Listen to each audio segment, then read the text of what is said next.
आथिखालाव नोंनि गोथार अननायखौ आं सिनायनो रोङाखिसै नोंखौ थगायना समाय लानायखौ बसना आं गुबुनजों जुलि जानायानो आंनि दानि जिउनि सोलिनाया मोननाय मोनसे साजा नोंदि आंखौ बेसे मोजां मोनोमोन बेखौ आं दासो मिथिबाय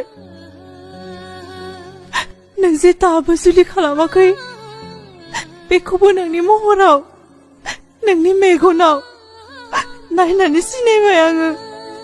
आं मिथिगौ नों आंखौ निमाहा होनाय नङा नाथाय आंनि पापखौ प्रायश्चित खालामनो थाखाय आंनो खेबसे खाबु होयो उनाव आं मिथिबाय गोथार अननाया मा आं सोलोंबाय गावनि हारिखौ अननो